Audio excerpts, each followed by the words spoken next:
Excellencies, distinguished panelists, participants, UN colleagues, ladies and gentlemen, good morning and good afternoon to you all. My name is Orri Agoni, and I'm the SDG Finance and South-South Cooperation Regional Advisor in UNDP Africa Finance Sector Hub. We are gathering today to celebrate the UN Day for South-South Cooperation and to launch with great pride, together with the UN Office of South-South Cooperation, the Scaling Up Made in Africa Solutions, as part of a series of publications called Good Practices in South-South and Triangular Cooperation. Distinguished participants, let me quickly guide you through the event's agenda today. Today's event will be structured around 3 sessions. The first part, where we will have the honor to hear the welcoming remarks of the UN Assistant Secretary General, UNDP's Assistant Administrator and UNDP Africa Director, Ms. Ahuna Eziakowa, and on the side of the UN Office of South-South Cooperation, Xiang Grace Wang, the Deputy Director of the UN Office of South-South Cooperation. The session will be followed by a 2-minute visual video presenting the overall publication, and then an in-depth session with our Africa Finance Sector Hub Manager, Dr. Ayodele Odusola, who will be presenting the methodology and the key analysis from the solutions presented in the report. Then we will get into the real life substance of our event today, with our 4 distinguished high-level guest speakers from Lesotho, Ethiopia, Mauritius, and Cabo Verde, who will share with us their valuable insights on their specific South-South sustainable development solutions. The session will be moderated by our UN Office of South-South Cooperation Chief for Africa, François Ekoko. The event will be then end with the closing remarks by our colleague Shams Banihani, Knowledge and Research Specialist of the UN Office of South-South Cooperation, who will wrap up the event and give the closing remarks. Finally, I would like to quickly go through a few notes for this event. English and French language interpretation is available. Please, you can select from the Zoom menu on the bottom of your Zoom application screen. Also, we would like to inform you that the chat box function is the place where you can ask your questions. And we would like to clarify also that live and oral questions are not going to be taken. After the opening remarks, we will have, as I said, the video and the in-depth session, and each of the panelists, the speaker, will have about 8 to 10 minutes each to speak. And then last point is that the event will be recorded and shared on the South-South Galaxy and UNDP's Africa website. Now, I am honored to give you the floor to our first speaker, UNDP's Africa Director, Ms. Ahuna Eziakowa, for the opening remarks. Dear Ahuna, I hope you are connected. The floor is yours. Thanks, Oria. Hope you can hear me. As you can see, I'm not. No. Well, it's Excellencies, colleagues, distinguished participants, ladies and gentlemen. It's a great honor to be with you here today, representing ASG Ahuna Eziakowa, our UNDP Africa Director, who couldn't be here today with us due to other commitments, and who sends greetings and best wishes for a successful launch event. It's also my distinct pleasure to join my colleague Grace. It's been a while since we last worked together, and also our key solution champions at the launch of this very important publication. Issued as part of our celebration of the UN Day for South-South Cooperation, this publication reaffirms the mandates of the UN Office of South-South Cooperation and UNDP in the promotion of South-South and triangular cooperation approaches as essential means to achieve inclusive, resilient, and sustainable development on the continent. The publication also reaffirms the solid commitment of UNDP Africa to help our member states become drivers of innovation by scaling up their own development solutions with a Pan-African and global vision of solidarity through South-South and triangular cooperation partnerships. This 43rd anniversary of the Buenos Aires Declaration as a global milestone that marked the institutionalization of South-South cooperation reminds us of the importance of promoting horizontal cooperation between the countries of the Global South. To be effective, this cooperation must continue to be guided by the principles of respect for national sovereignty, national ownership and independence, equality, non-conditionality, non-interference in domestic affairs, and mutual benefit. The South-South Cooperation Day also reminds us of how countries founded on the concepts of brotherhood and horizontal knowledge sharing have been acting in a concerted way to respond to key social, environmental, and economic challenges, and more recently have been working together to respond to new and emerging challenges, including in the context of the COVID-19 response on recovery and the implementation of the 2030 Agenda for Sustainable Development, as well as the AU Agenda 2063. Distinguished participants, the COVID-19 pandemic will go down in history as an inflection point in terms of determining the development trajectory of African countries. The question is, in what direction? Will it be remembered by the African people as a devastating crisis that stalled progress on extreme poverty, inequality, and climate change, or as one that brought about even greater political engagement, youth and women's empowerment, and Pan-African cooperation against these threats? These are unprecedented times for the world. Some may argue that we are all in the same storm, but we are certainly not in the same boat. The African continent is facing a turbulent combination of monetary, fiscal, climate, and epidemiological headwinds. The pandemic is estimated to push an additional 43 million people into extreme poverty, while 20 million jobs may be lost. Such poverty and unemployment triggered by decreased spending and investment are fueling deep-seated tensions and reversing careful progress achieved in human and social development, including equality and poverty reduction. The situation is challenging, but the pandemic has shown how countries and communities can, when faced with an unprecedented crisis, come together and show solidarity with one another. For instance, in response to COVID-19, member states of the South African Development Community, SADC, established national emergency operation centers and a pooled procurement services unit to facilitate coordination of logistics, stockpiling, and procurement of medical supplies to respond to the pandemic. This Pan-African spirit has been the defining feature of South-South and triangular cooperation. The world can learn from these experiences and African-made solutions to find ways of helping countries build forward better from the pandemic while accelerating progress towards sustainable development goals and the AU Agenda 2063.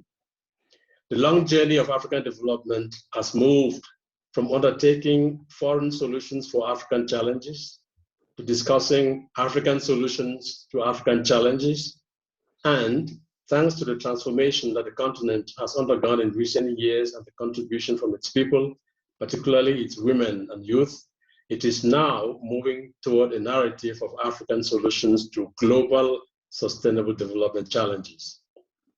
To this end, UNDP's Regional Bureau for Africa has been working to identify and codify innovative South-South development solutions that have the potential to be scaled up in peer African countries, as well as on other continents. These solutions cover key SDGs related issues such as governance, climate change, disaster risk reduction, clean water, renewable energy, agro-food, environment, digital finance, and inclusiveness. We are therefore proud to present today the publication entitled Good Practices in South-South and Triangular Cooperation, Scaling Up Made in Africa Solutions. The publication builds on the first African South-South Cooperation Report, which was the very first of its kind to demonstrate Africa's achievements in South-South cooperation, showcasing how African countries have developed coordinated and collaborative solutions through South-South and triangular cooperation in the implementation of the SDGs. It showcases Africa's talent and ability to develop its own solutions while demonstrating the role that UNDP can play as a partnership broker and facilitator through the promotion of horizontal sharing of knowledge and technical solutions in the format of South-South and triangular cooperation partnerships. Our ultimate purpose is to inspire governments, the private sector, and the general public to adapt, improve, and share the Made in Africa and African-tailored good practices in their journey to achieve the SDGs and fully implement the AU Agenda 2063. Therefore, we invite all relevant stakeholders to listen carefully to the practices presented today in this publication and to further share their knowledge and experience, particularly homegrown development approaches to tackle development challenges and to intensify efforts towards COVID-19 recovery and the Africa we want together. I thank you all for being here today and look forward to more South-South and triangular collaboration in the future. Thank you very much for your attention.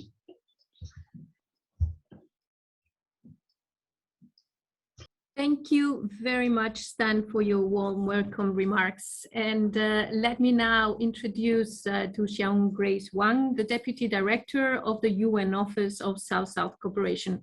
Dear Grace, over to you. Thank you very much, Aria. Thank you very much, Stan. It has been a while. It's so nice to meet you, even virtually. Your Excellencies, ladies and gentlemen, it's my great pleasure to join you today and in collaboration with UNDP, RBA to launch the good practices in South-South and triangular cooperation, scaling up Made in Africa solutions to mark the 2021 United Nations Day for South-South cooperation. I would like to warmly welcome our distinguished guests from Lesotho, Ethiopia, Mauritius, and Cape Verde, and extend special thanks to Ms. Ahuna Koma, even though she's not able to join us today, and Mr. Stan, Mr. Ayu, for their strong leadership support to this partnership and for championing knowledge sharing through South-South cooperation. Our sincere apologies for Adele, our director at interim, who is on an urgent mission and just departed on Sunday. So South-South cooperation with solidarity at the heart of it is proven to be most relevant today when the world is facing multiple crises, yet committed to rebuilding an inclusive, sustainable, and resilient future together. To address this vision, knowledge has become a most valuable asset of humankind that can be truly powerful when shared and applied to different contexts. Evidence-based knowledge sharing and mutual learning are critical for national development as it sustains the momentum of transformation. South-South cooperation is such a mechanism that can facilitate such a transformation by emphasizing contextualization, adaptation, and alignment with national development priorities and demands. Africa has been championing South-South cooperation under the support of Africa Union. The ALDA NEPAD has acted as a regional facilitator in promoting and connecting African countries and institutional actors for mutual learning related to the continent's development priorities and agenda. At United Nations Office for South-South Cooperation, we work very closely with regional mechanisms in Africa as our partners and collaborate with the whole UN system to advance such efforts at the demands of member states. In the meanwhile, entrusted by member states, UN Office for South-South Cooperation also support management of South-South Trust Funds, including, for example, India, Brazil, South Africa Fund, and the India-UN Partnership Development Funds and other funds. Responding to national demand-driven priorities by African partners, for example, in the two funds I just mentioned, already 27 African countries have benefited from 32 projects supported by these funds, representing a portfolio of total $33 million. These projects have supported the development of numerous solutions, either made in Africa or made in the global south and tailored to the African context. For example, in Zambia and Malawi, the project supported over 2,000 child marriage survivors to get enrolled back to schools with scholarships, provided a second chance to education, and also provided with bicycles to ride forward. In Sierra Leone, over 75,000 new clients served with digital financial products, with majority of them are women. In Cameroon, demonstration sites for the production of renewable energy sources were established, and in Mali, 10,000 people gained access to a reliable supply of safe drinking water through 6 solar power pumping stations and 18 water distribution points. So all these initiatives have benefited from knowledge generated by experiences addressing these issues in African context and the global south, and as well have contributed to the development of approaches tailored to the African context and suitable for replication in other African countries and beyond. These are only a few examples among the ample opportunities for Africa to generate, synthesize, harness, and utilize knowledge as a means of addressing the continent's development challenge. A systematic documentation of experiences is critical to harvest such knowledge to benefit more countries and people. So this publication today collects and analyzes Africa's South-South and innovative development solutions that have been scaled up or have the potential to be scaled up in peer African countries. It includes a wide range of African-born good practices from the region, demonstrating tangible results in areas such as agribusiness development, health, urban development, financial inclusion, and e-commerce, to mention just a few. You will hear more details from the distinguished speakers. Beyond the homegrown good practices from the region, it also includes development solutions learned from other countries, such as Brazil, China, India, adapted to Africa and with great potential to further share beyond. Just a few examples, the renewable energy project in Ethiopia, supported by the government of China, is providing an implementation framework for the achievement of 35% of off-grid access by 2025. The Brazil São Tomé and Príncipe Professional Training Center and Brazil National Service for Industrial Training and ABC, they supported provision of vocational training to young people. And this success has also been scaled up already to Angola, Cape Verde, Guatemala, Guinea-Bissau, Jamaica, Paraguay, Peru, and Timor-Leste, beyond Africa even. The Benin Agribusiness Development Project, supported by the government of India through the India-UN Partnership Fund, managed by UNOSSC, also provided training to entrepreneurs of SMEs. So this publication today actually is only a starting point. We are aware of more such solutions. Some may be large scale with deep impact, others may be small yet powerful. UNOSSC will continue to work with UNDP and other UN agencies to support enriching the series of good practices database by expanding and showcasing a broader range of solutions and partners, including leveraging global digital platform, as mentioned by Aurea, the South-South Galaxy, and websites, platforms of UNDP and other UN agencies to make them accessible to all countries in the global South. Achieving SDGs is a global vision and common commitment of the world. Every country has experiences and success to share and learn from each other, regardless of their development status. Knowledge of Africa, by Africa, and for Africa is global public good. With that, I would like now to invite you to watch this short video introducing the publication and look forward to a fruitful discussion ahead. Thank you very much.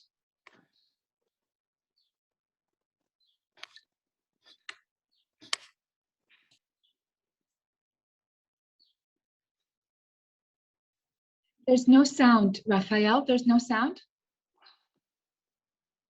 Raphael?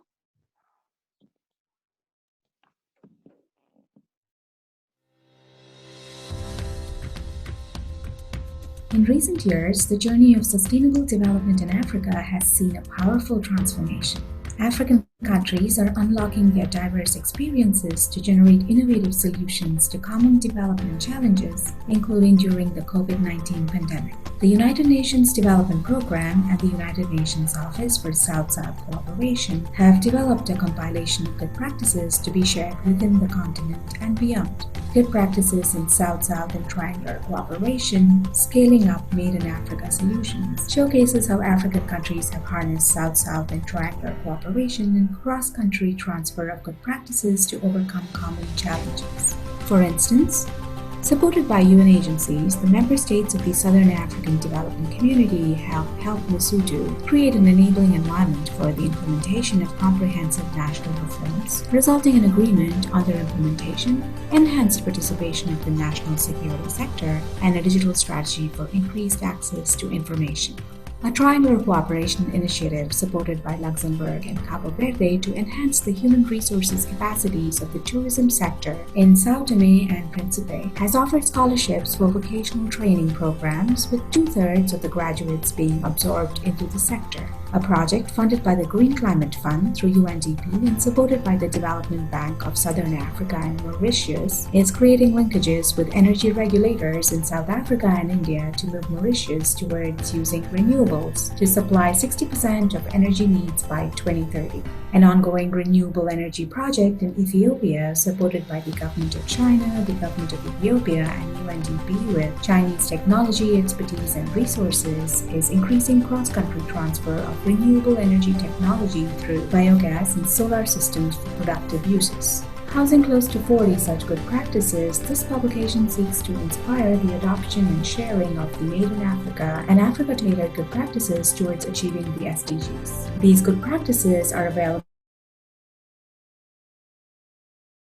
South Galaxy to enable Southern partners to access information and resources, share good practices, and connect for partnership opportunities. Let us come together to share our knowledge, expertise, and solutions towards achieving the SDGs.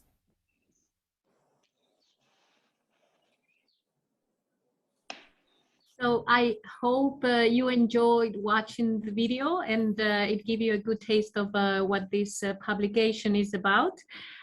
If I may now ask the panelists, the distinguished panelists, to turn on the camera. We would like to take a group photo, one of those that now have turned into the virtual group photos. Ankun, Rafael, I think you should turn on also, and Ana Maria, you should turn on your... je pense. Le non-profit n'est pas en mesure de plaidoyer pour des lois particulières. There is someone we... Okay. That's the interpreter. Oh. So if we can take the picture. Okay, 3, 2, 1, cheese. There you go. Thank you. Thank you. So now the floor to our Africa Finance Sector Hub Director, Dr. Ayodele Odusola, to share with us the analysis of the African solutions that have been codified for the publication. Here, Ayo, over to you. Thank you very much, Oria. And let me just say good afternoon, good morning to all colleagues that are joining, and also start with the honorable ministers that are here, starting with the Honorable Minister Masepo Modise Ramakwe, who is the Minister of Foreign Affairs and International Relations in Lesotho. Also, Mr. George Pierre Lesjongard, the Minister of the Ministry of Energy, Public Utilities in Mauritius. Also, His Excellency Dr. Frehiwot Ahuna, the State Minister of Energy Sector, Ministry of Water, Irrigation and Energy in Ethiopia. And let me just use this opportunity to say thank you for the good work you're doing on irrigation in Ethiopia. His Excellency Mr. Aliside Barrow, the Chancellor, Ministry of Foreign Affairs.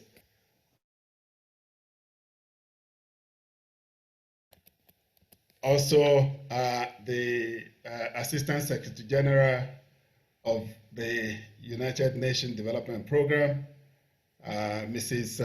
Ahuna Esankowa, ably represented by my dear brother, Mr. Stan Quinn, the Director, the Regional Service Center in Addis Ababa, and also my dear friend, Grace Wang, the Deputy Director of the UN Office. Ladies and gentlemen, and also my dear colleagues in UNDP and other UN agencies, on behalf of the UNDP Africa Finance Hub, I would like to say thank you to all for joining and welcoming you in this particular launch of our publication titled Good Practices in South-South and Triangular Cooperation, Scaling Up Made in Africa Solutions. Today, I'll be sharing with you an overview of the report which we're launching today. And also, I just want to take you to the memory lane that the inspiration for this report derived from the African axiom that says what you're looking for in Sokoto is in your Sokoto. And I'm sure most people may not understand that, but it is a cliché.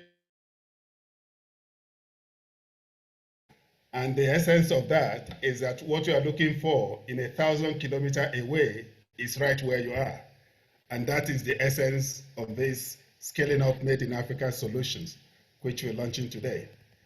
The objective of the report we're launching it has multiple dimensions. The first one is for us to use it as an instrument to share good practices on SDG solution. Second, to promote development. We can have a study tour to countries that are doing something that is similar to what you are doing in your countries. Third, to facilitate development cooperation. And fourth, to use South-South cooperation as an instrument of partnership for achieving the Sustainable Development Goals. To achieve the objectives of this report, the report has been categorized into 10 slides, which will guide the keynote that I'm going to make. Sharing of good practices. And I just want to really underscore that after a long journey of mapping and cherry picking the most empowering practices across all African countries, we're proud to present a set of 38 solutions implemented by African countries through South-South and Triangular Cooperation to solve their specific development challenges. The publication tells the story of sub-Saharan African countries on the continent that managed to address socioeconomic challenges, gender equality, as well as long-standing climate and environmental concerns through South-South partnerships. The second slide, which is focusing on a virtual tour of the solution mapping, it brings us to what are the key elements that we went through in getting this one sorted out. Before driving into the inner core of the publication and inviting your honorable guest to share more details about the solutions themselves, I would like to invite you to a virtual tour, which again, I know is exactly what has been done, shedding some light over the mapping processes, how these solutions were selected, what areas of the SDGs that have been covered and where they come from, as well as how they fit into South-South and triangular cooperation. If you look at the third and the fourth slide, is to give us the list of 38 development solutions. And a copious look at this really shows that the findings around the 38 African development solutions, which have been implemented through South-South cooperation framework, share within African countries. Here you can see the list of the solutions in the publication and countries that have hosted this. And we strongly believe, we just want to let you know, these are just a kind of few selection from among good practices all over the African countries. And the fifth slide is telling us, showing us the solution mapping methodology. How did we arrive at this? In fact, UNDP started the mapping process in 2017 using various internal and external reporting mechanisms and databases.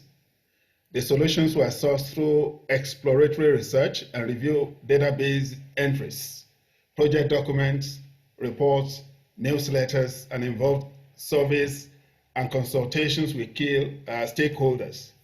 In terms of data sources, we use various UNDP tools and platforms, such as UNDP result-oriented annual reporting, the Accelerator Lab databases, internet, transparency portal and UNDP country office websites, as well as so many other sources to ensure that we arrive at this holistic set of development solutions.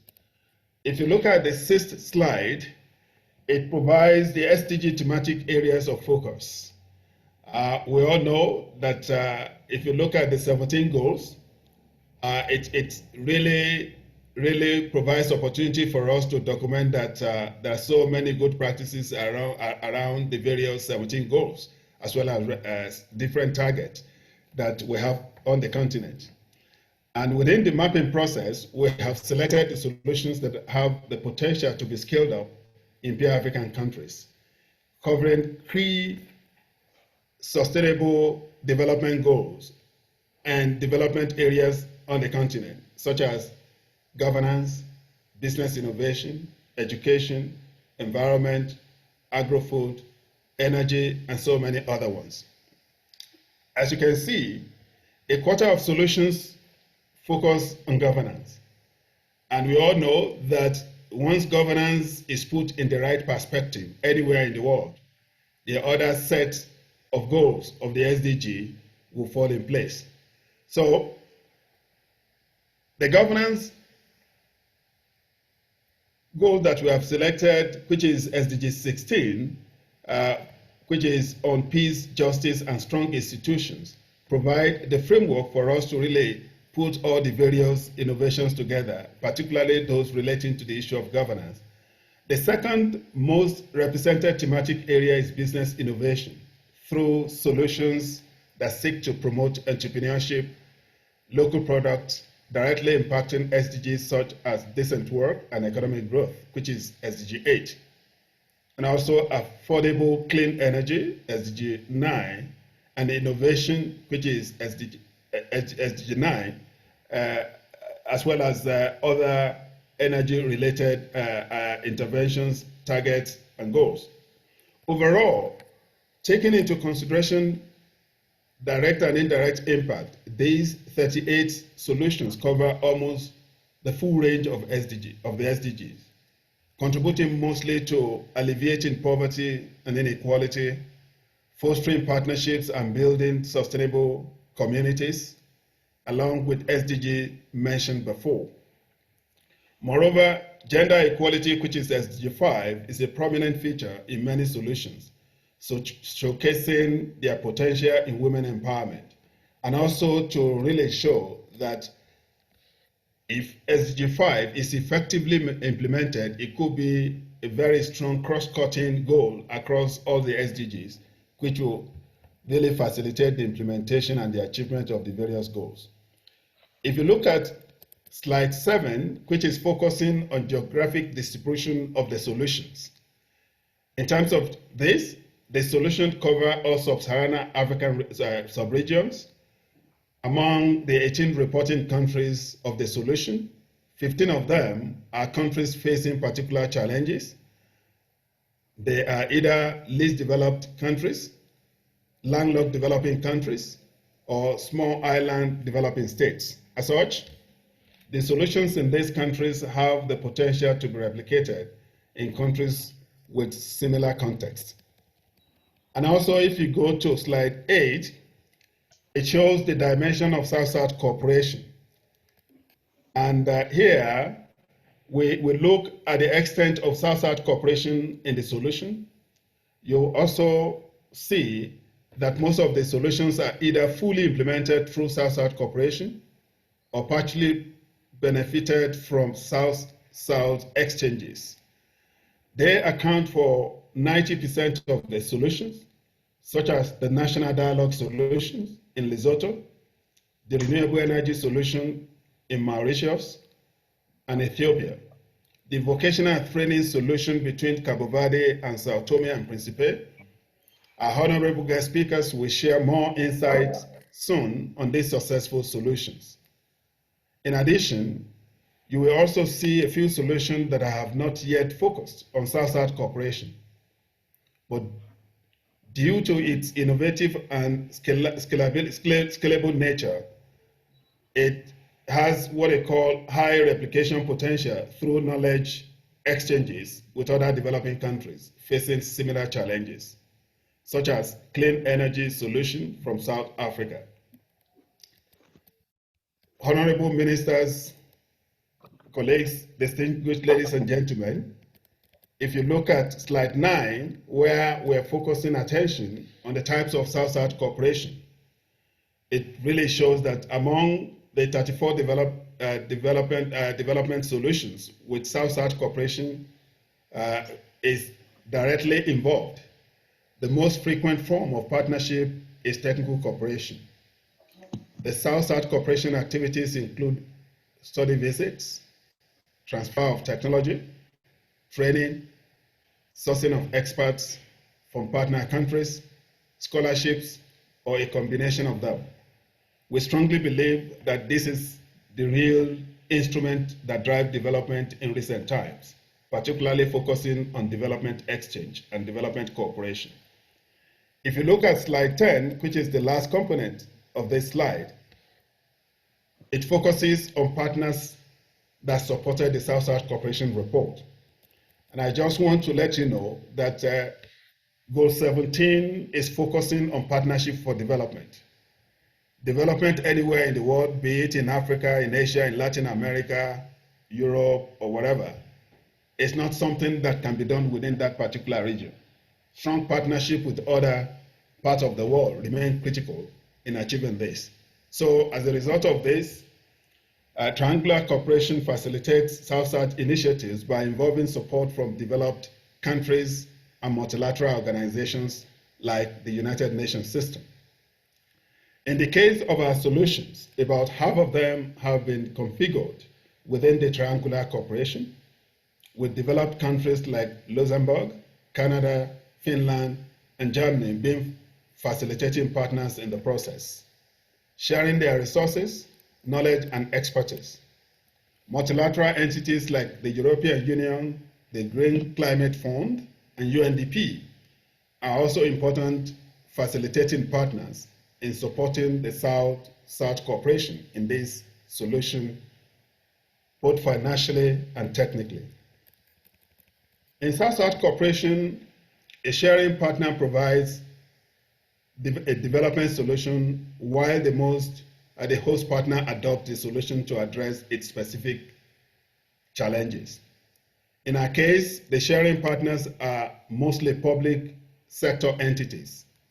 However, it is noteworthy that private sector and civil society organizations also increasingly play a significant role as sharing partners.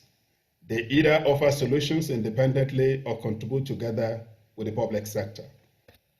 In UNDP Africa, as the African finance sector hub, it is our intention to explore further the role of the private sector and investors as such within the South-South and Triangular Cooperation arena.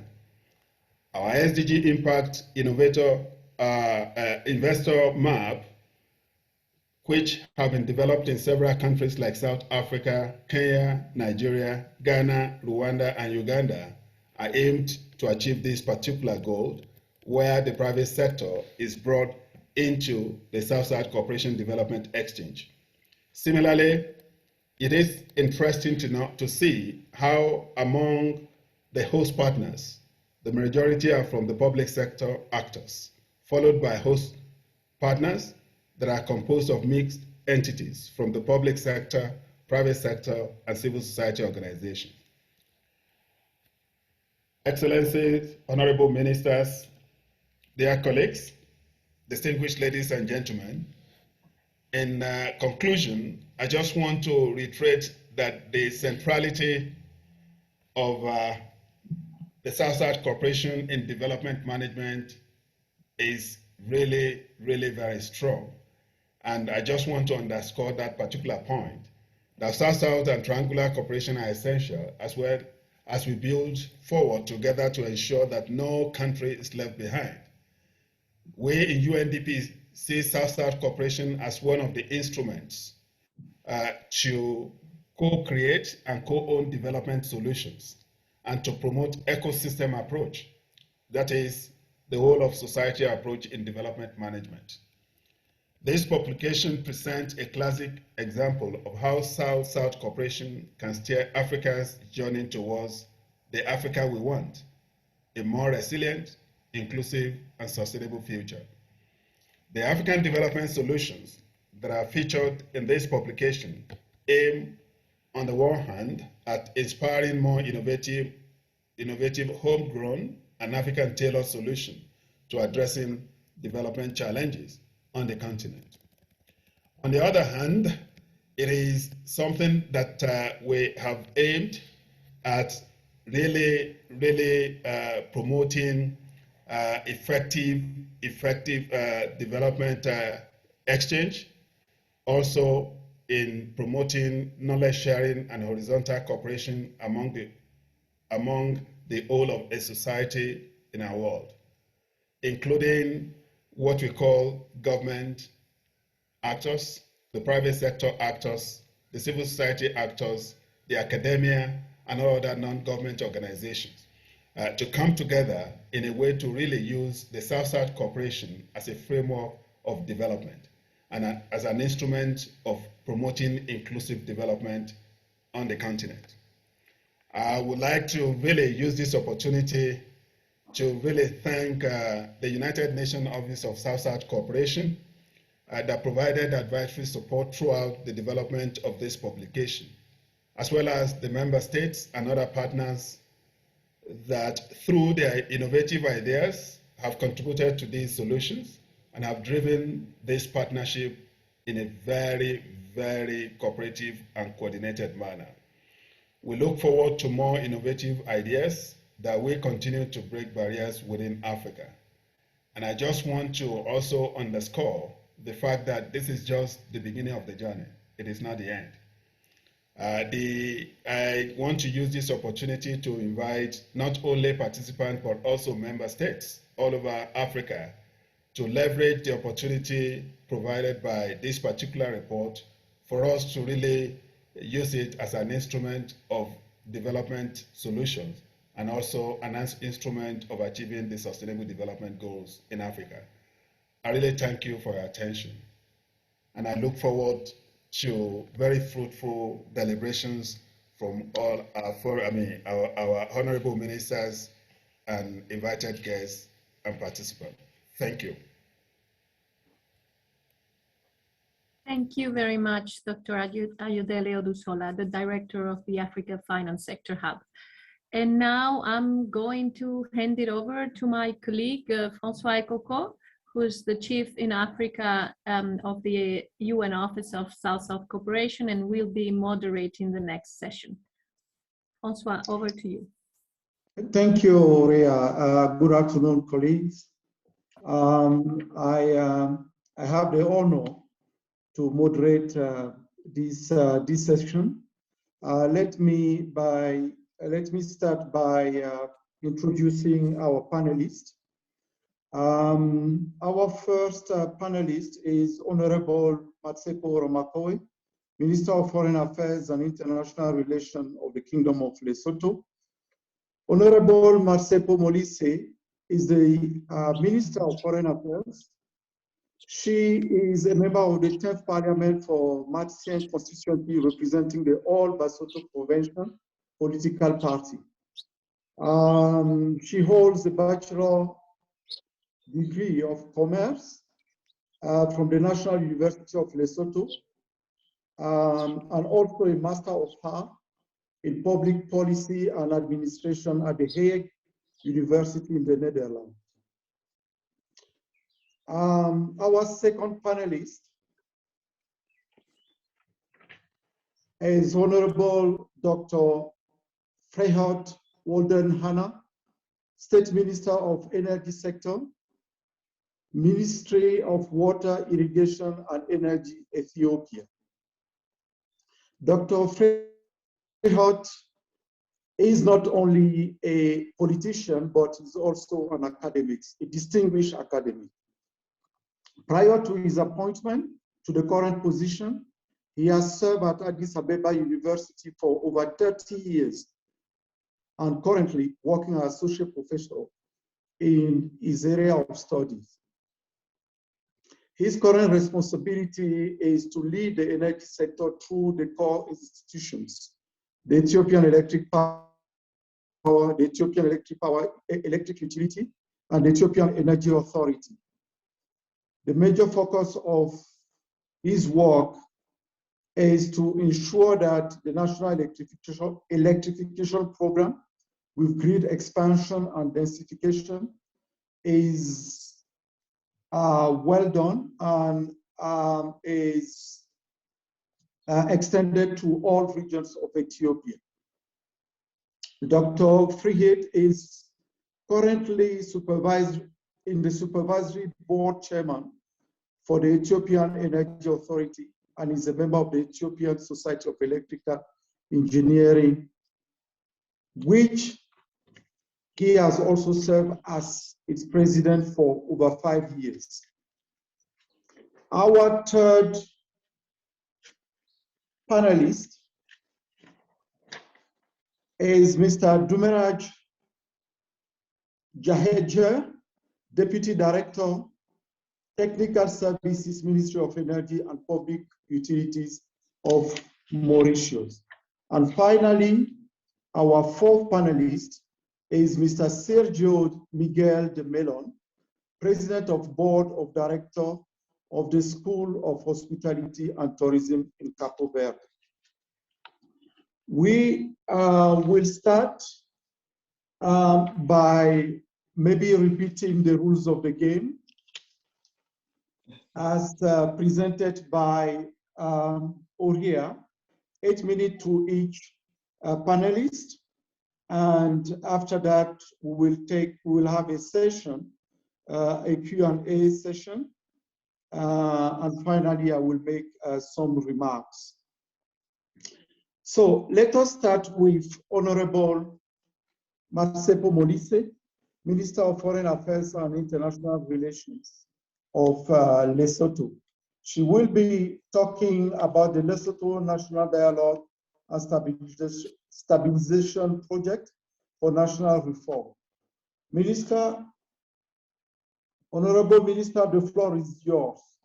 To help us get through your presentation, we would like to know if you can share with us how your country has engaged with other member states of Southern Africa Development Community to support the national dialogue process for reform in Lesotho, and what are the major achievements so far. The floor is your Excellency. Thank you, sir, and good afternoon and good morning to others. Your Excellencies, facilitators, Orio Goni, the SDG Finance and South-South Corporation Regional Advisor of UNDP Africa Finance and Sector Hub. Good morning to you, sir, and also good morning to Francos Ekoko, our regional coordinator for Africa, UNSSC. Your Excellency, Madam Ahuna Exiokona, UN Assistant Secretary General and Director of the UNDP Regional Bureau of Africa. Your Excellencies, Adel Abdalu, the Acting Director of the United Nations Office for South Cooperation. Your Excellency, Ayodele Aduzola, UNDP Africa Finance Sector Hub Manager. Your Excellency, Ambassador Julio Marais, National Director of Political, Economic, and Cultural Affairs, Minister of Foreign Affairs and Communities, Cabo Verde.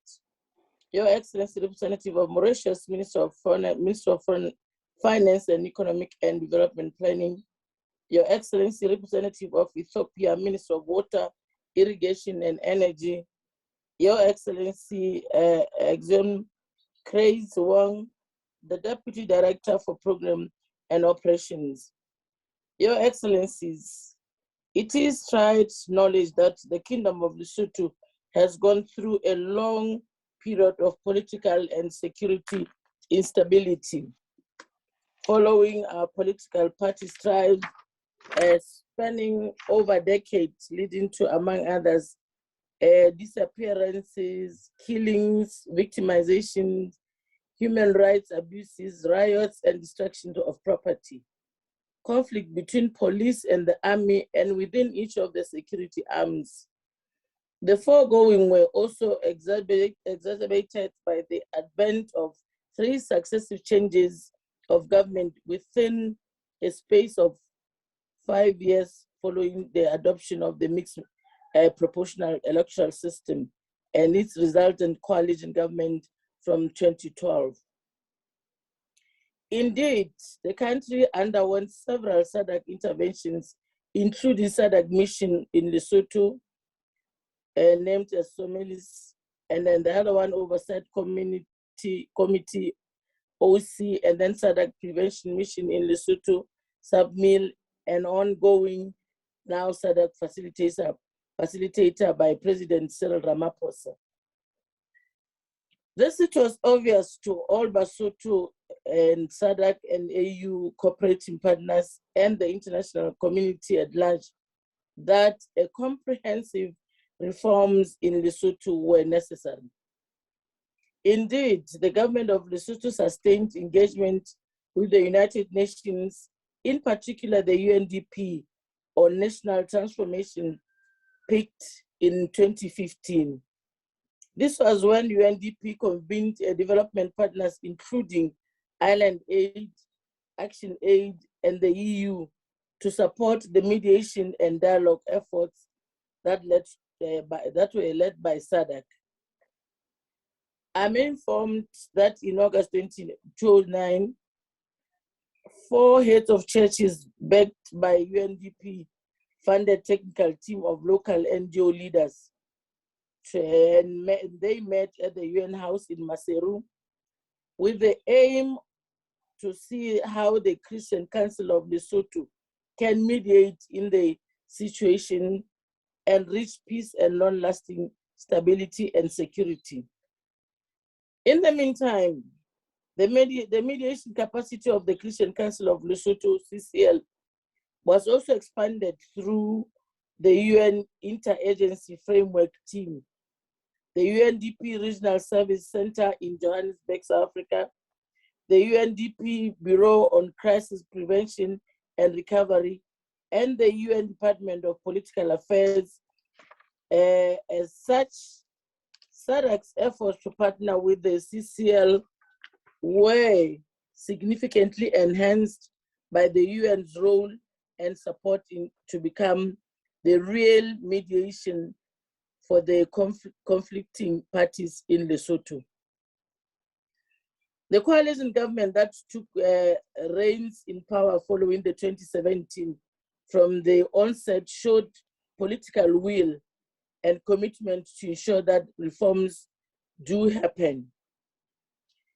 Thus, in September 2017, on the sideline of the UN General Assembly, the ministerial delegation of the government of Lesotho held formal discussions with the UN Secretary General, which resulted in the concurrence to UN financial support for the national dialogue and reforms process, which we really appreciated, and we thank the UN very much. Following on this discussion, UNDP convened partners including UN Women, UN Office of the High Commission for Human Rights, CCL, and the Lesotho Council of NGOs to formulate the Lesotho National Dialogue and Stability Project.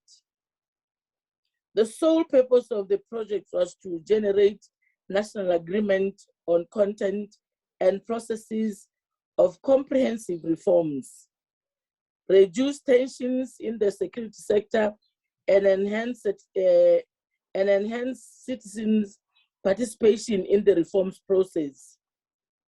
The intervention was approved by the UN Peace Building Fund with an amount of $1,500,000,000 under the immediate response facility. Your Excellencies, the collaboration between Lesotho government, UN, SADC, AU, EU, and other friendly countries culminated in the project called the Lesotho National Dialogue and Stability Project. The project was run by a project board and a project implementation committee, PIC, comprising of the government of Lesotho, SADC, Christian Council of Lesotho, Lesotho Council of Non-Governmental Organizations, UN Women, OAC, HR, and best practice indeed. The Lesotho We Want Dialogue and Reforms for National Transformation was the one that we needed. And the vision overview and the roadmap was formally endorsed by the SADC Double Tracker Summit in April 2018. This dialogue process utilized a deadlock breaking mechanism of the National Leaders Forum, comprising national leaders in all key sectors. The Lesotho engagement with SADC member states, the UN and the partners brought to the fore the need to establish an in-country inclusive mechanism for broader set of structural reforms to sustain the outcomes of mediation processes for external partners. During the first phase of the comprehensive reforms dialogue process, such a structure was a National Dialogue Planning Committee, which managed the consultations and the transparent and inclusive dialogue process at large, culminating in the report on the binding decisions of plenary 2 of the multi-stakeholder national dialogue, MSND, ND as we called it. This decision in the constitutional is in the constitutional, in security, in parliamentary, in the judicial, in public service, in media and economic thematics areas, constitutes the reforms as is the will of the people of Lesotho, and is titled the Lesotho We Want under those semantics. Currently, during the second phase of the implementation of the comprehensive reforms as contained in the plenary 2 decision, the National Reforms Authority, NRA, another inclusive mechanism has been established. And in that regard, and to consolidate peace and prevent conflict recurring through reconciliation, institution building, and political and economic reform.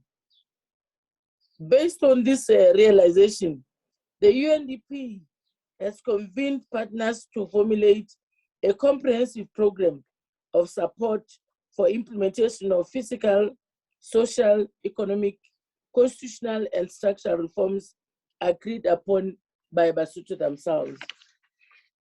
Amongst lessons learned are the following, not necessarily in that order, but participation by all stakeholders, inclusivity in all stages, including cooperating partners, enough funding by UN Peace Building Fund, SADC, AU, and EU, as well as, most importantly, partnership with cooperating partners and international organizations. The government of the Kingdom of Lesotho will forever be indebted to you all. Your Excellencies, the renewed partnership is the main lesson learned to be shared for future SADC engagement in Lesotho and qualifies to serve as a best practice or model for UN SADC broader partnership in the SADC region. Lessons learned to be shared, spearheaded by UNDP, support to implementation of Lesotho national reforms, secured European Union EU support with 2,500,000, effectively implementation of security sector reforms, and secured under Peace Building Fund, and the 1,500,000, and support to implementation of justice sector reforms received also 926,101 from the European Union. Support to the implementation of justice sector reforms, South-South and triangular cooperation was also availed to the trials of high-profile security sector-related criminal cases in which foreign judges and prosecutors from SADC, Botswana, Zimbabwe, and South Africa were enlisted to ensure neutrality in the judicial process and could have otherwise highly divisive for us. This consolidated support will be critical not only in implementing the national reforms, but also in tracking political and social development for peace building opportunities and dangers. The coherent partnership between the government of Lesotho, the UN, the SADC will transform Lesotho by enhancing capacity and building confidence, as well as strengthening local buy-in and ownership of the peace building process. This has remained elusive in Lesotho due to the polarization among political parties and the often troubled relationship between political parties and civic organizations or non-state actors. I wish to inform you, Excellencies, that the reforms process is on track, and the 41st SADC Summit held in Malawi in the last month expressed satisfaction with the progress thus far and recommended extension of the mandate of the National Reforms Authority by at least 6 months. And then the reforms implementation process will certainly outlive the NRA with regards to the implementation of long-term reforms, particularly relating to peace and reconciliation. I therefore vouch that the Lesotho Reforms Project should constitute and be promoted as a South-South collaboration best practices in the SADC region and beyond. I thank you, Excellencies, for your attention. Thank you very much, Honorable Minister. We wish you success as you will be addressing the issue for the next 6 months. I take 2 keywords as lessons. One, the importance of inclusiveness. Secondly, the issue of partnership. Both were at the center of the first leg of your success. Thank you for sharing your experience with all of us. Our second participant, our second panelist that we'll be calling upon is Dr. Walter Ahuna, State Minister for Energy, Ministry of Water, Irrigation and Energy, Ethiopia.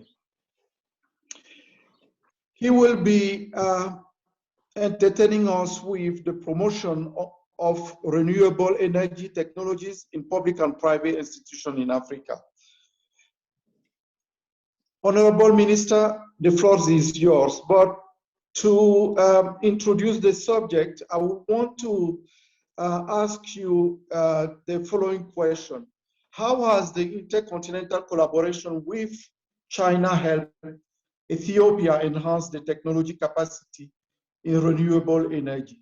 And can you also share with us your insight on the key factors that ensure the successful implementation of this ongoing collaboration? The floor is yours, Dr. Walter Ahuna. Thank you. Thank you, Francois. Good morning, good afternoon, and perhaps good evening, wherever you are located. Excellencies, distinguished participants, ladies and gentlemen. First, I would like to thank the UNDP and UNFIS for South-South cooperation, for the kind invitation and warm welcome.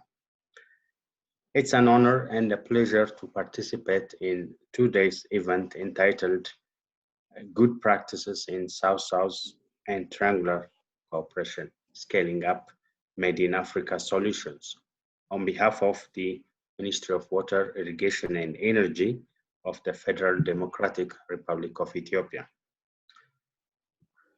South-South cooperation is understood to be technical cooperation between governments, international organizations, academics, civil society, and the private sector in developing countries in the global south to collaborate and share knowledge, skill, and successful initiatives in specific areas such as clean and renewable energy technologies.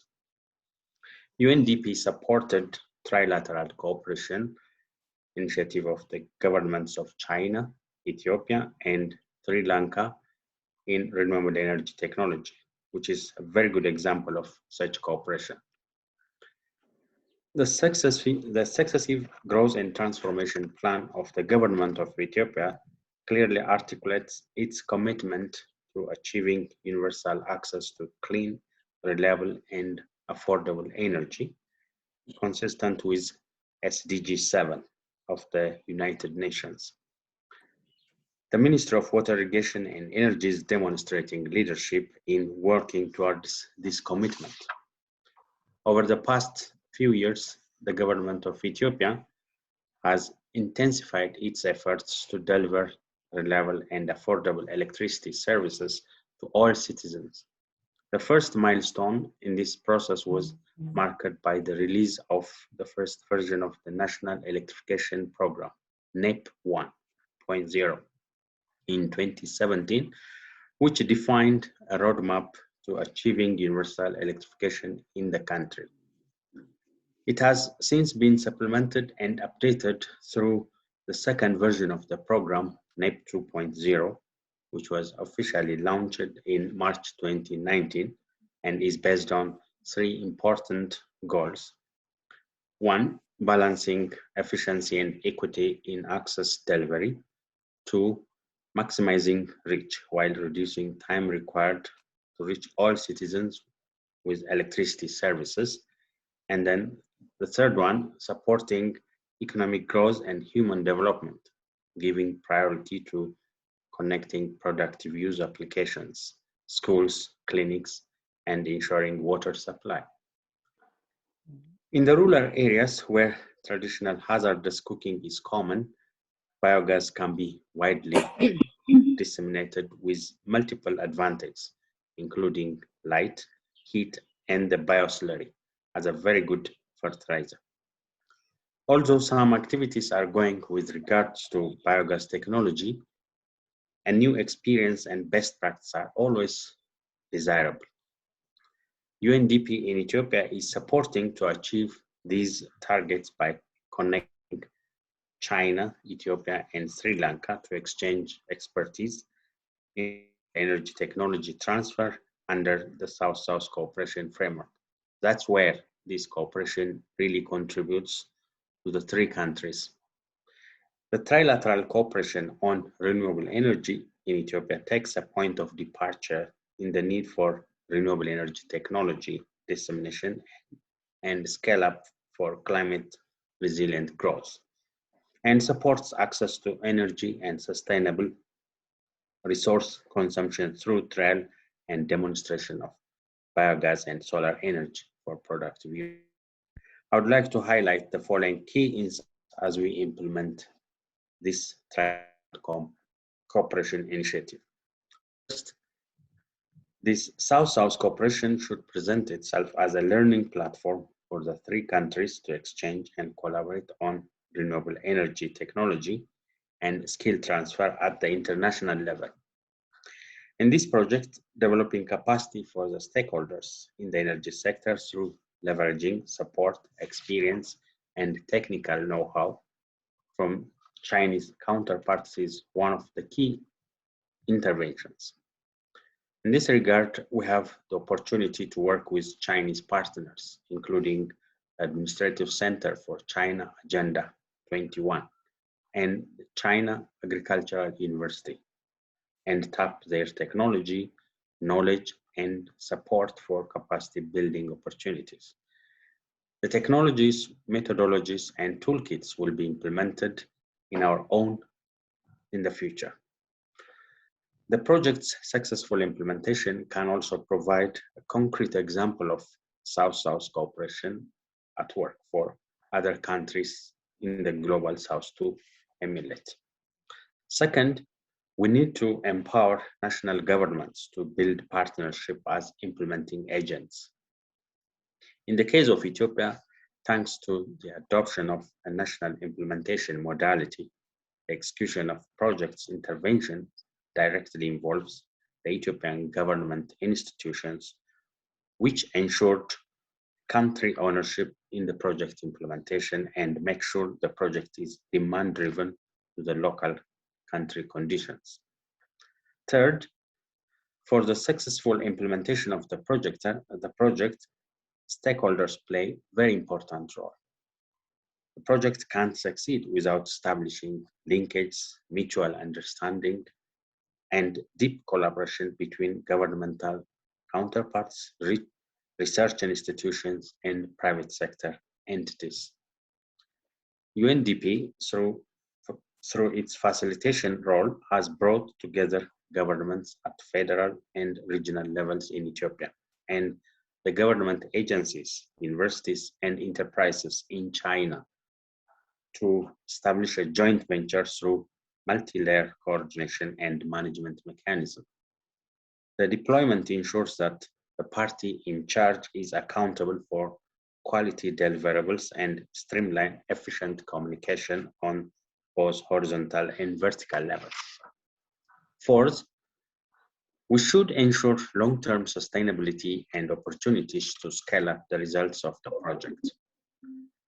Taking this into consideration, the institutions selected as beneficiaries of the project should be tasked with demonstrating the multiple benefits of interventions, which will potentially attract more private entities to install solar PV and biogas systems, contributing to the acceptability and sustainability of the initiative.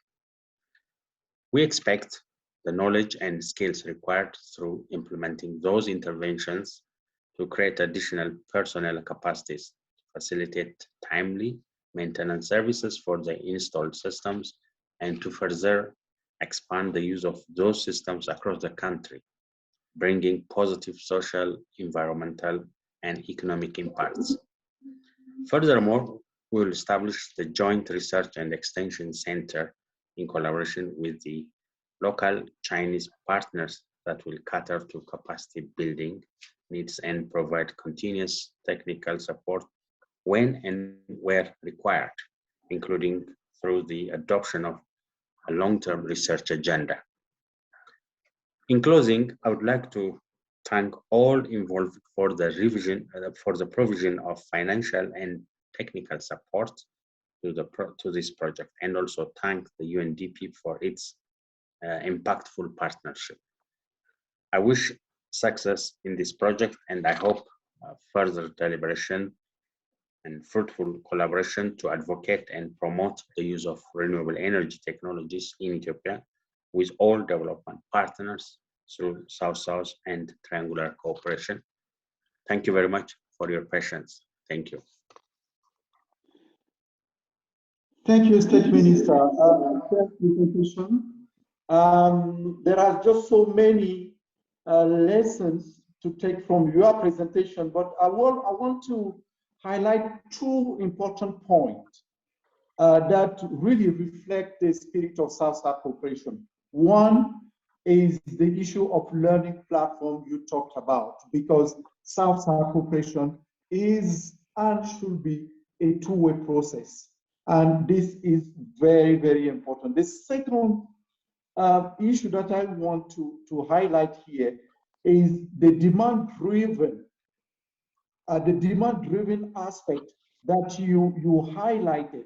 And this is very much in line with the issue of the receiving of the main country being in the driver's seat. It is very important that those things are clear for African countries when they are engaging with their other partners from the South. Thank you very much for sharing the Ethiopian experience, but we'll come back to those issues once we reach the issue of the stage of Q&A. I will call on our third panelist, Mr. Dumiraj Yahaje, Deputy Director, Technical Service, Ministry of Energy and Public Utilities, Mauritius. He will be entertaining us on accelerating the transformational shift to a low carbon economy in Mauritius, which is a very interesting topic and which is also a little bit in line with just what Ethiopia just presented. The question here will be, what institutional and policy development has Mauritius been achieving with certain partners? On the technical side, what renewable energy solutions are under implementation to reduce the dependence on fossil fuel towards a low carbon economy? Mr. Dumiraj, the floor is yours.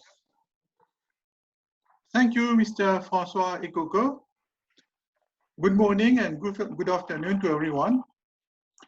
I must say, His Excellency Dr. Freywood Ahuna, State Minister for Energy Sector, Ethiopia, Honorable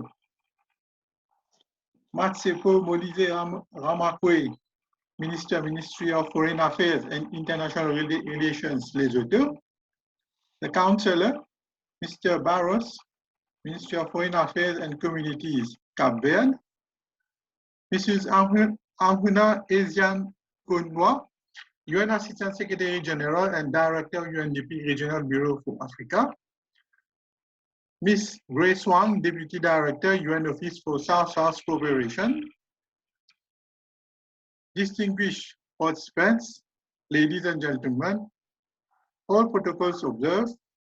I would first of all like to present the apologies of the Honorable Minister of Energy and Public Utilities of the Government of the Republic of Mauritius, who is not able to be among us as he is held up on pressing matters, and has asked me to deliver these insights on his behalf.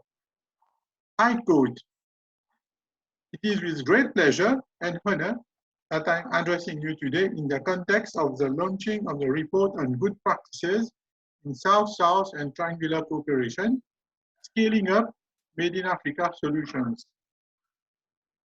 At the very outset, I would like to thank the UNDP office in South Africa for having invited me to share our experience in the implementation of a very important project, accelerating the transformational shift to a low-carbon economy in the Republic of Mauritius, financed by the Green Climate Fund, GCF, to the tune of USD 28 million. In order to contextualize my intervention, it may be noted that the project was approved by the GCF board in December 2016 and comprises 2 phases, with the first phase implemented over the period September 2017 to October 2021 for about 40% of the grant of USD 28 million. The second phase, which fetches the remaining 60% of the grant, is contingent on the successful implementation of the first phase. As we speak, GCF has appointed independent evaluators for assessing the level of achievement of performance indicators of phase 1 of the project, which I'm advised should be able to satisfy the set evaluation criteria, as most of the deliverables of phase 1 have been successfully completed, even in the very difficult circumstances of the ongoing COVID-19 pandemic since March 2020. I must say that it is a mere coincidence that today itself, we had the interview from the evaluators on the performance indicators. So, ladies and gentlemen, let me now come to the objectives, challenges, new funding partners, and achievements under the project. Phase 1 of the project comprises 2 main objectives.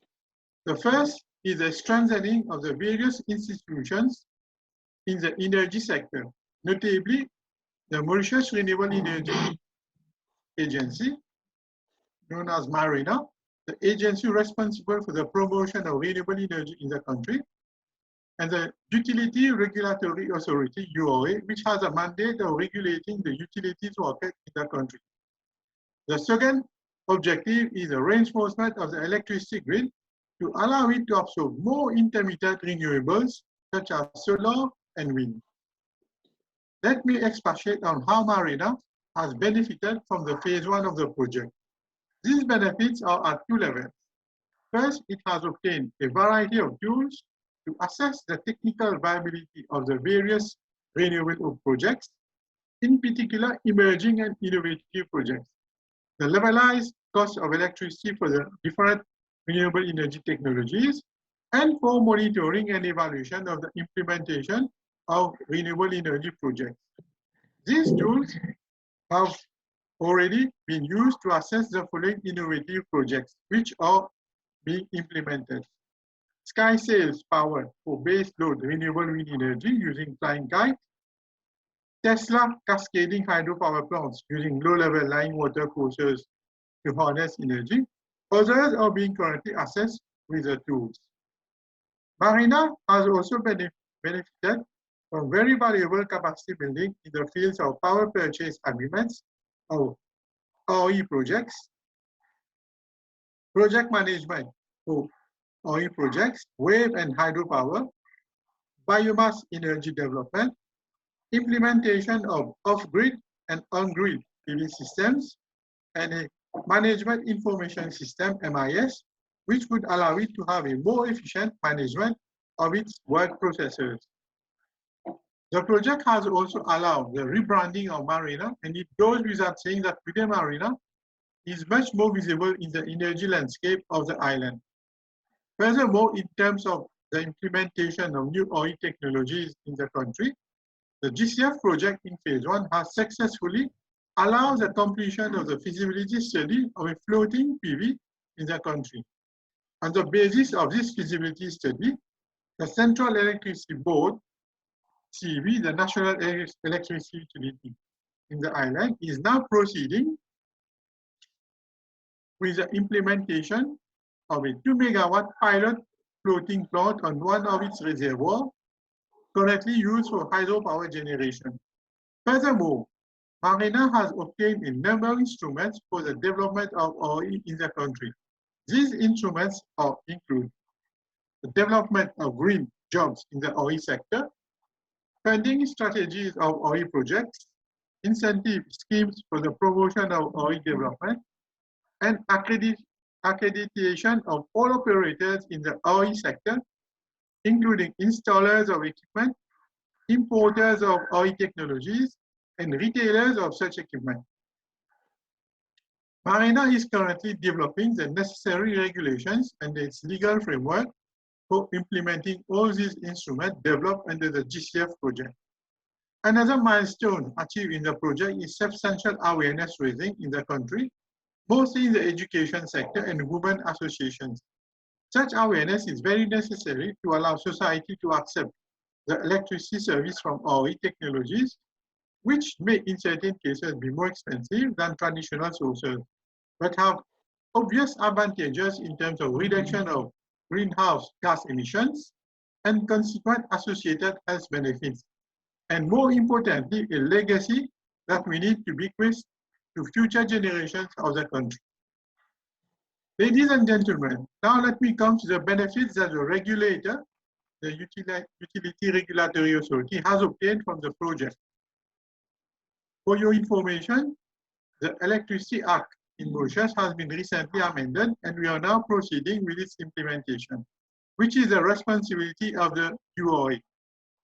In that regard, the Utility Regulatory Authority, UOA, has been significantly capacitated under the GCF project. It has also obtained a variety of tools such as Management Information System, which allows it to issue licenses to operators in the electricity sector electronically, manage complaints, and it finances properly.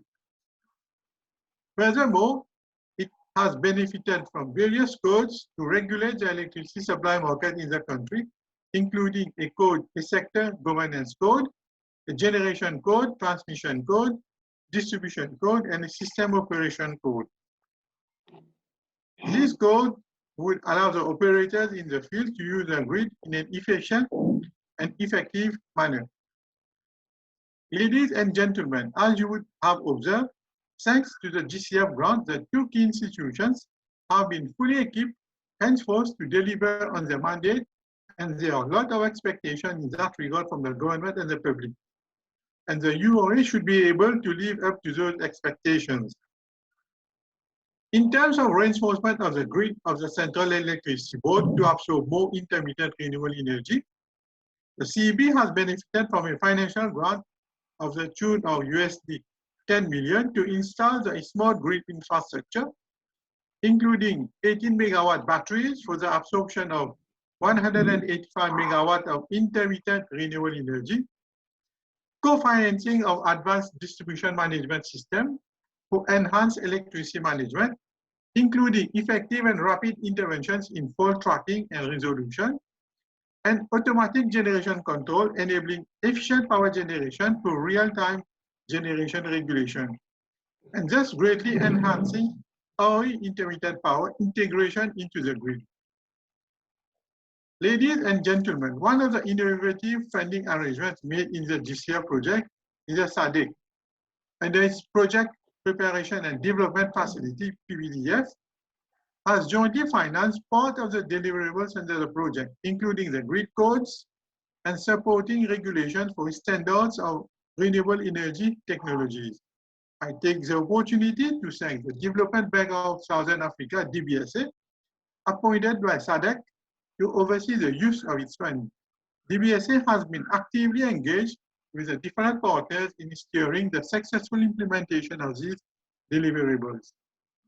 Ladies and gentlemen, I must emphasize that government has recently announced the complete phase out of the use of coal by 2030 and has increased our 2030 emission of renewable energy mix from 40% to a much bolder target of 60%.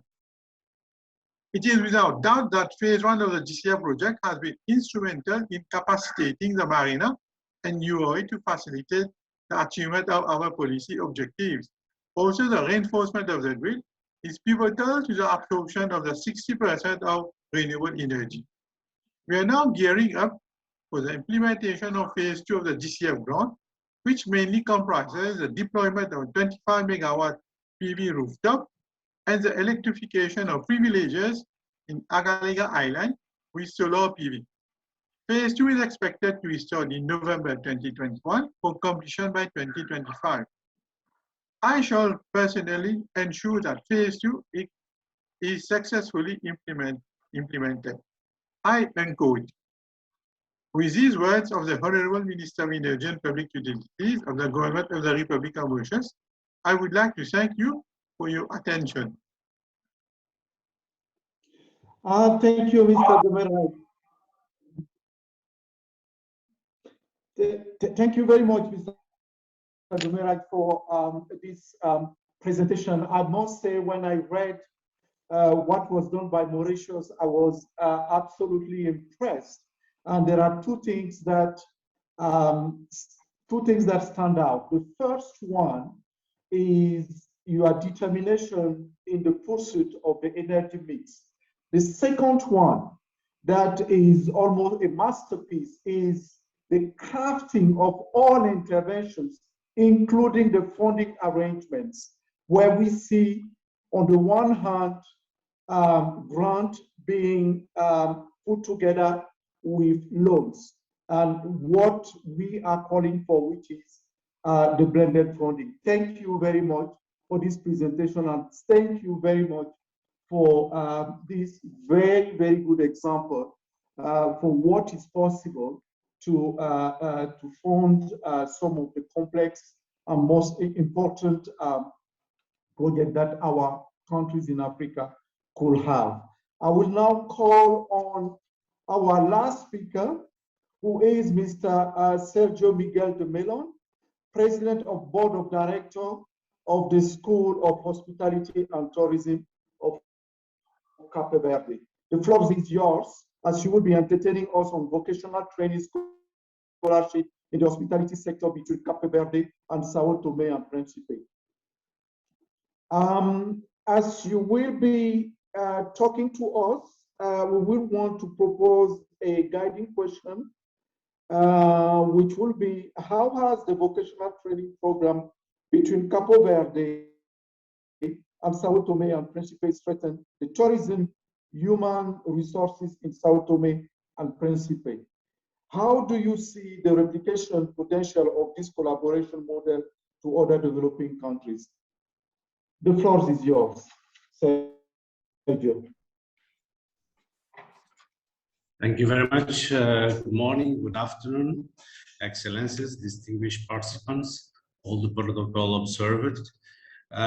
It's a pleasure and an honor to represent Cape Verde Islands in this meeting today, to present the good practice of South-South cooperation and triangular cooperation that we had in Cape Verde with São Tomé and Príncipe. It was an African-made solution that we would like to present you all today as an example.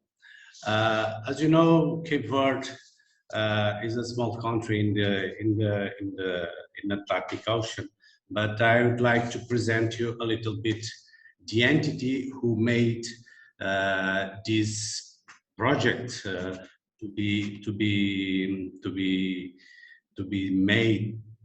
put it in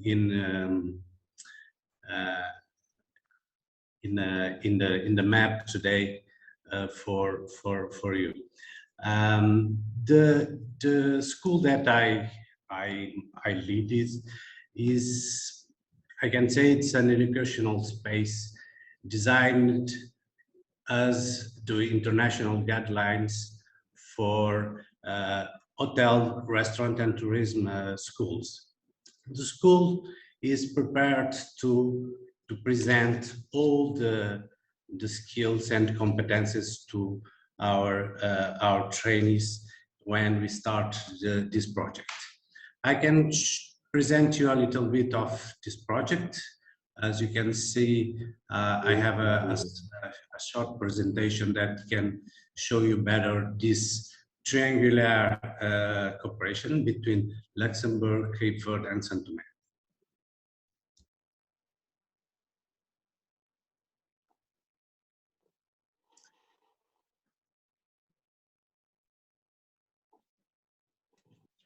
The vocational training scholarships in the hospitality sector between Cape Verde and Saint Tomé and Príncipe was the subject of this project. Of course, Cape Verde at the beginning start to see other countries that can participate in this project. Guinea-Bissau and Saint Tomé and Príncipe have been visited to see the conditions, what are the needs in training, and the challenge was to choose one of them. Saint Tomé and Príncipe was the country that was chosen. When we start this project, we visit Saint Tomé and Príncipe, we talk with the government, we talk with the players, and with the challenge here, it was to promote high quality qualifications and to promote investment in tourism as a strategic sector. The training programs and to the human resources were made design to respond to the needs. We can say that the solutions in this program, of course, the South-South and triangular cooperations was the main goal. Luxembourg came in this project as the financial partner. It was very important to have Luxembourg as a partner, and they play an important role to have this project today.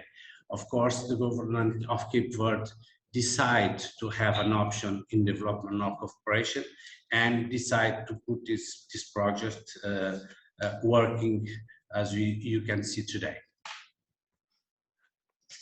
The objectives when we start to design this project, it was to have trainings and skills. The needs of training and skills of Saint Tomé and Príncipe in the companies and in the trainees to have qualified jobs by the end of the trainings. Of course, the companies' needs was to increase the quality and the productivity, to have better wages, to have better services, and to put the service and the tourism of Saint Tomé and Príncipe in the map of Africa and the world.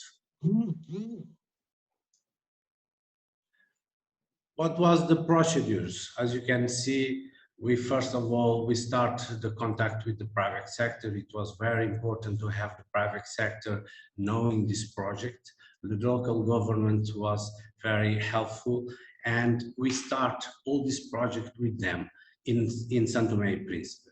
When we start all this project and we have designed the goals and the needs of the companies, we start the selection of the trainees by their profiles, by their motivations, and of course the individual evaluations. And we finished with the interviews of each candidate. We have a lot of candidates, and we choose a few of them who was the best to be in this project. Two conditions. I would speak a little bit about the School of Tourism of Cape Verde. The School of Tourism of Cape Verde have 10 years old, only 10 years old. But we start this project very confident that we have good facilities, we have a good staff who can manage this kind of project. And of course, all the structure of the school was a good value to have a success in this project. All the participants, all the students that we choose to come from Saint Tomé and Príncipe to Cape Verde have full board accommodation in our residence of students, and we had tutors, and all the logistic support to help them to be successful by the end of the training. The performance that we can say we had in this project, 61 participants at all, in total, 39% were women. The studies that we delivered here in the school, it was cooking, pastry, restaurant, and hotel management. Of course, not a few of them choose other courses, and we see here in our school how come we can put them in the right way. But the courses that they choose in the beginning was what they did by the end. 70% of the students by the end, when they come back to São Tomé and Príncipe, was absorbed by the labor market.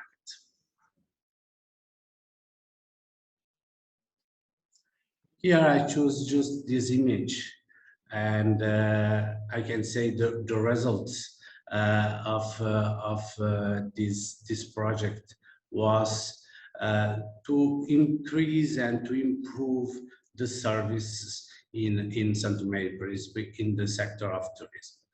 The recognition of our school as a specialized center of excellences of training was of the main goal in this project. But I can choose this second point, the internship at São Tomé and Príncipe. All the training was delivered here in Cabo Verde, but the internship was decided to be in the companies in São Tomé and Príncipe. It was very important to have them back to their country, to give something to their country, starting with the internship. The visibility of the school was one of the biggest results of this project. The upcoming, so it's the promotion of the inbound and outbound mobility, and of course develop similar projects in the future.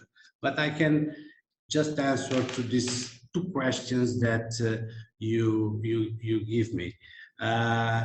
Of course, to have this project in the way that we had today, and the news that we have from São Tomé and Príncipe that they give us always each month by our embassy, gives us the confidence that the most important thing it was to have the private sector since the beginning in this project. They give us their needs of competences and skills that the human resources should have. The most important ingredient, as I said before, to finish the training and to receive the certificate, the students agreed to have 3 months internship in the companies in São Tomé and Príncipe. This ingredient was one of the best things that we chose, and to have good results. The collaboration, the potential of developing this project in other countries, we can say that we have many countries, African Portuguese speakers countries in Africa, they know about this project, they ask for more information, how to replicate it. But today we know that this model could be replicated in other developing country. It should be involved a multi-stakeholder partnership between local government, private sector, and other entities to have assurance in good performance. I think it's what I can say, and thank you very much.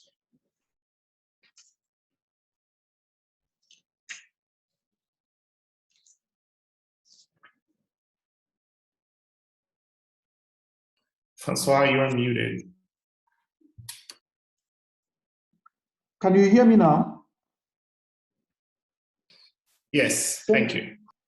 Thank you, Mr. Melon. This is a very interesting project, fascinating because two small islands supporting each other with the support of in size a smaller country, but putting everything to make sure that success is there. Congratulations, and we wish you successful continuation as upcoming aspects are on the way. So we will open the floor to the greater public for questions.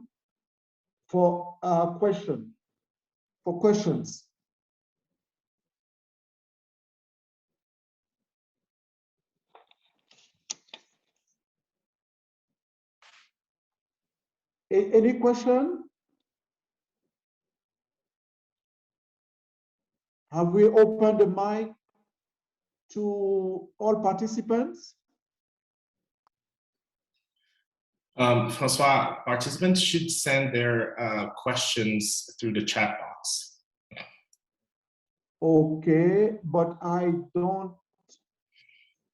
don't see them. Mm-hmm.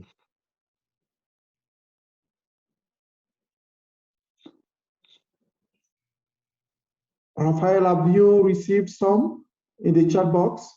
Not yet. Okay. So I will. Okay. Mm-hmm. Okay. So while waiting, I would want to share some takeaways from these 4 cases. These 4 cases are different, but at the same time similar. Very interesting, and we can learn a lot of lessons from them. The first takeaway that I got is the will and the spirit of solidarity. What we see here is that the will and spirit of solidarity are stronger than any challenge and constraint. And we see this in the case of Cape Verde, as the small countries in size overcome their apparent obstacle to achieve great results together. We also see it in the case of Lesotho, as the will of regional state and non-state actors overcome apparent insurmountable challenges with the help of international organizations. We also see the same thing in the case of Ethiopia and Mauritius, as many actors had to join forces in solidarity to assist the requesting country. The second takeaway is about the importance of regional multi-stakeholders first, then inter-regional multi-stakeholders interventions. We see it in all 4 cases. In the case of Lesotho, SADC was absolutely involved with the support, once again, of the UN. In the case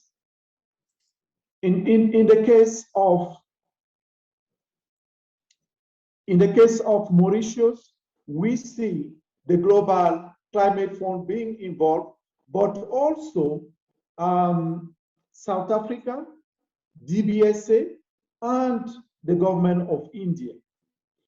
Same thing in the case of Ethiopia, where we had China, Sri Lanka, and the government of Ethiopia working together. The last takeaway, which is for me the most fascinating and interesting because it sets the trend. It is what we call the South-South cooperation engineering, which consists of a combination of different but complementary types of intervention. Here we see, in the case of Ethiopia, with the intervention of various actors, China, Sri Lanka, and local governments as central government as well. In the case of Mauritius, this is even more visible, as we see, on the one hand, blended funding, a fine balance between grant from GCF and loan from DBSA, the Development Bank of South Africa. Then on the other hand, there are technical interventions, regulators from South Africa and India. This, to me, seems to be the way forward when we have to address South-South cooperation complex interventions, where different actors at different levels can have complementary activities and interventions to make sure that the project succeeds. And it is appeared that the future of South-South and triangular cooperation is here. It is there. The way we combine all these modalities and the way we bring on board all actors, private, public, even sub-regional, regional, even local actors to work together to achieve some objectives. With that, I will go back to Raphael to see if there are other, if there are questions. Yes, on the chat box,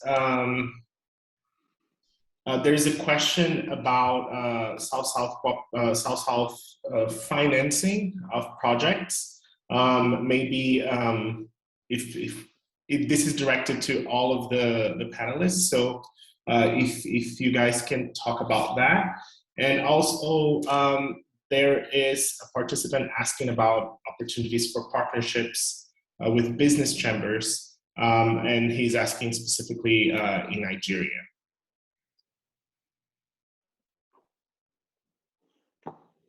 Okay, I will appeal to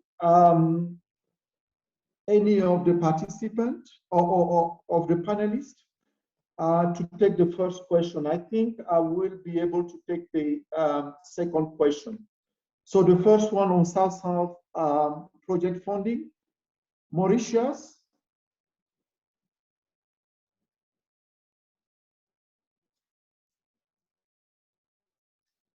Yes, I'm here. I think for please. Yes, Mauritius. I think your case is very interesting because you were able to put together this funding. On the one, blending funding. On the one hand, getting some grant from GCF, and then on the other hand, being able to raise resources from DBSA. Please, can you share your experience?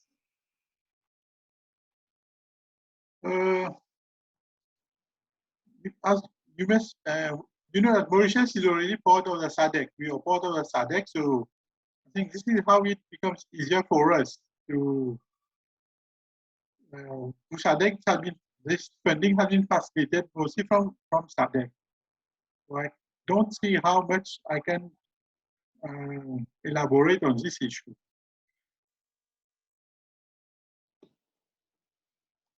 François, you're here? Yes, I can. Yes, I can hear you, Mr. Gumaraj. It mostly been facilitated through SADC. As you know, we are a member of this institution, and yes, this is how it becomes easier for us. Okay, so the point here is that DBSA, Mauritius got a loan from DBSA, at the same time got a grant from the GCF, right? Yes.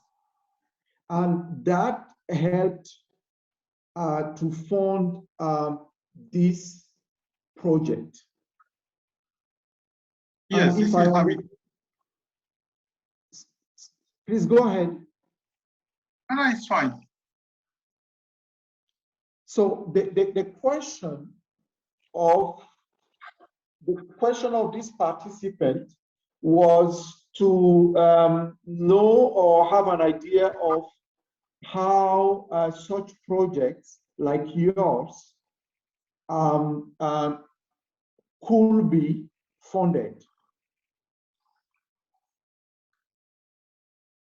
I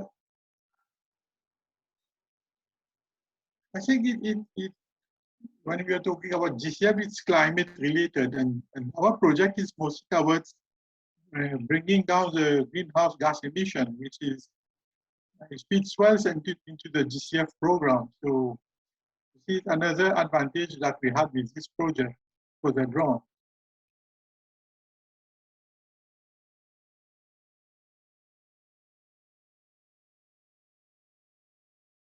I can't elaborate a bit more on it because it was something which took place in 2016, and I was not around to be able to share more on this issue. François.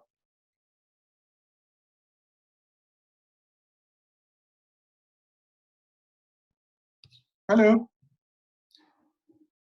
François, you're muted.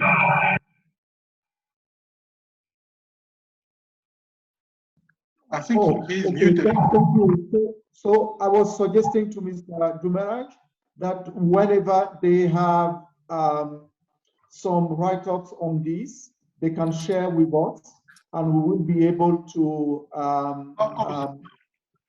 to present it to all participants. I can look for those information and then I can share it with everyone. Okay. So generally speaking, on South-South project funding, I would say it will depend on the type of project. It will depend on the nature of the project, and it will depend on also on the parties that could be interested, either private parties or public entities to fund such projects. But the biggest lesson that we have from this particular project of Mauritius is that there are some sources at international level, and also some forces that we can find in the private sector arena. I don't know. I see Dr. Ahuna wanting to intervene. Please, can you share something with us on this? Yes, thank you, Francois. I just wanted to react to 2 points. The first one is on a question on the chat box. Juliana has said if there is any possibility or what is being done with regards to private sector participation, private entities. Yes, actually the whole idea, there are also other projects, other renewable energy projects, and the objective is the government only, initial intervention, but through time, that has to be carried by the private sector. In fact, we are shifting from public investment to private partnership, public-private partnership, in such a way that sometimes it can be, selling energy, or maybe, participating in the process. For instance, in the biogas program, we train plumbers or building contractors who have been involved in other activities, but with a little bit orientation and some training, capacity building, they will be interested more in handling, let's say,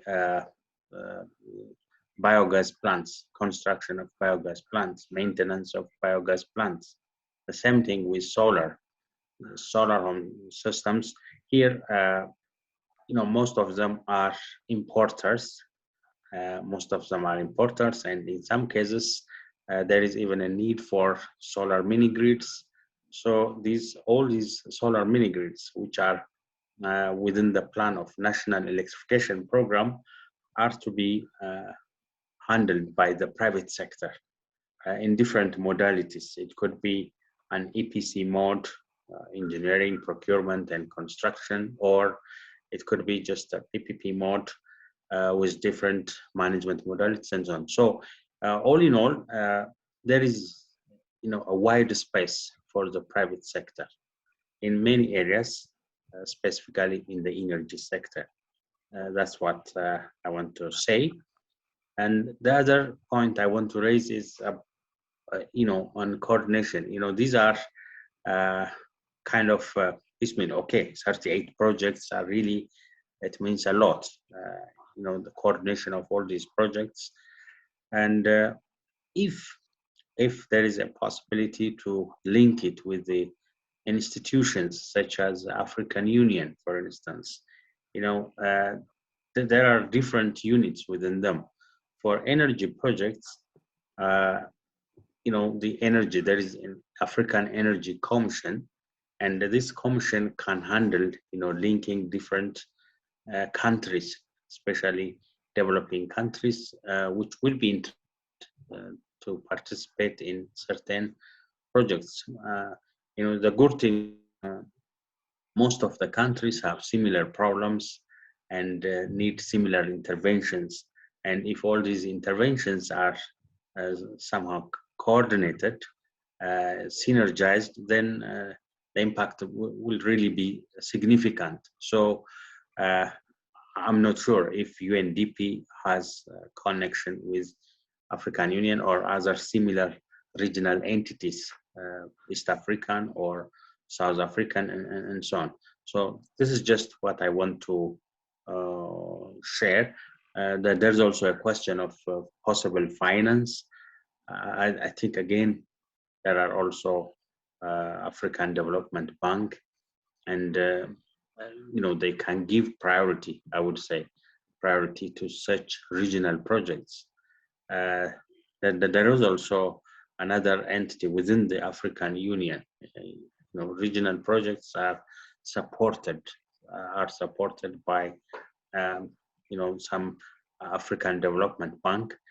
I don't know exactly the details, but at least there are possibilities. So if we can work jointly, share ideas, and really we can get some results. That's what I want to say. Thank you. Thank you, Francois. Thank you very much, Dr. Waldehana, for this explanation in terms of working with the African Union or African Union Commission and its institutions. Yes, UNDP is working closely with them. We are working closely with them. We have common projects, and we have some mechanism to support some of the project, or at least to facilitate or to open doors for the facilitation of supporting some of the project. In terms of institutions, yes, you are right, absolutely.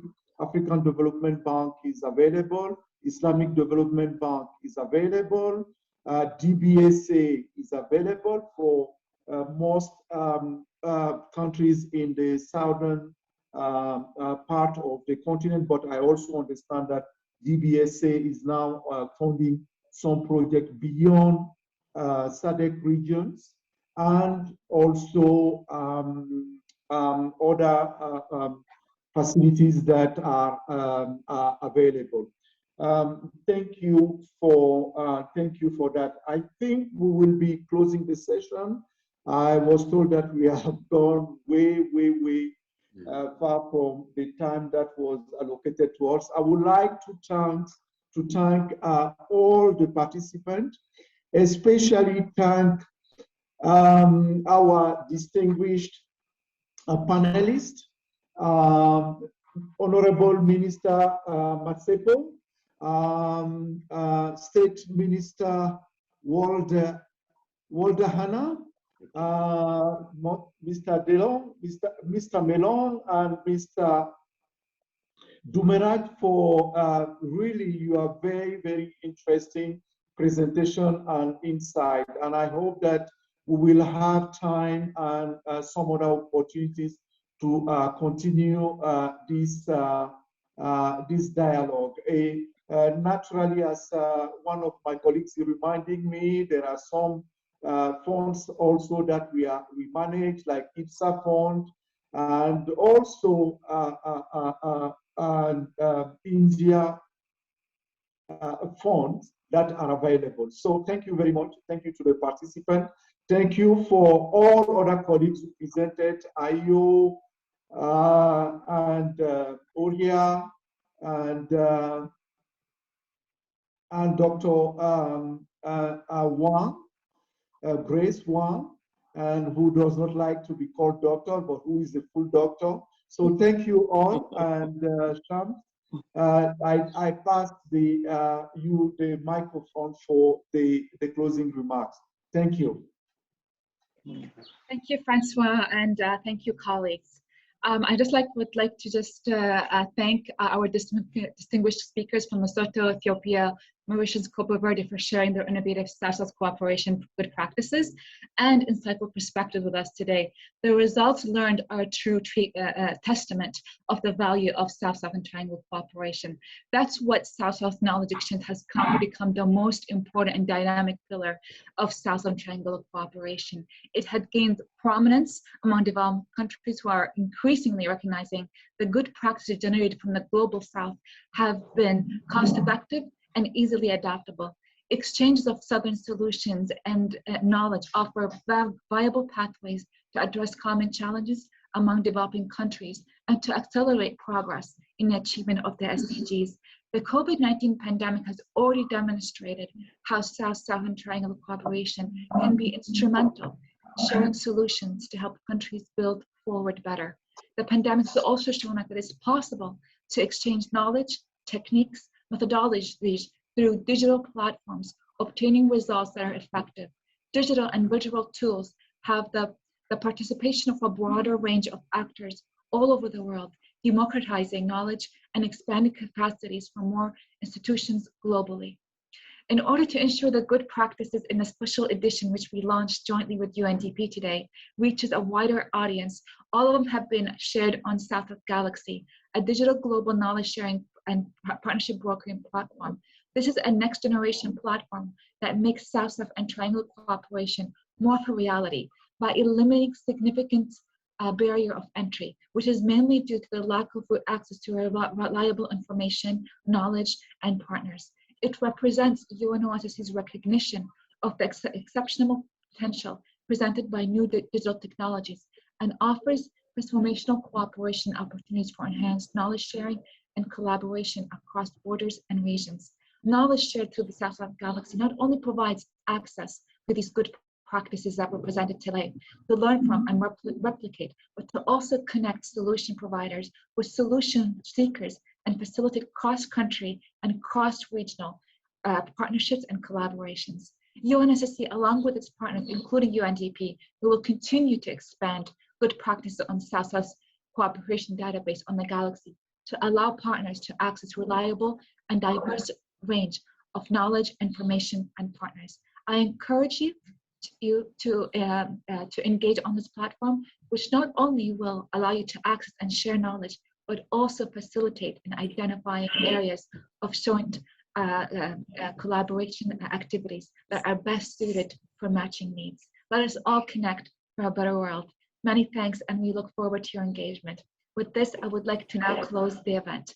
Thank you. Thank you. Thank you very much. Thank you. Bye-bye. Thank you, and very good evening. Good evening. Good evening. Thank you.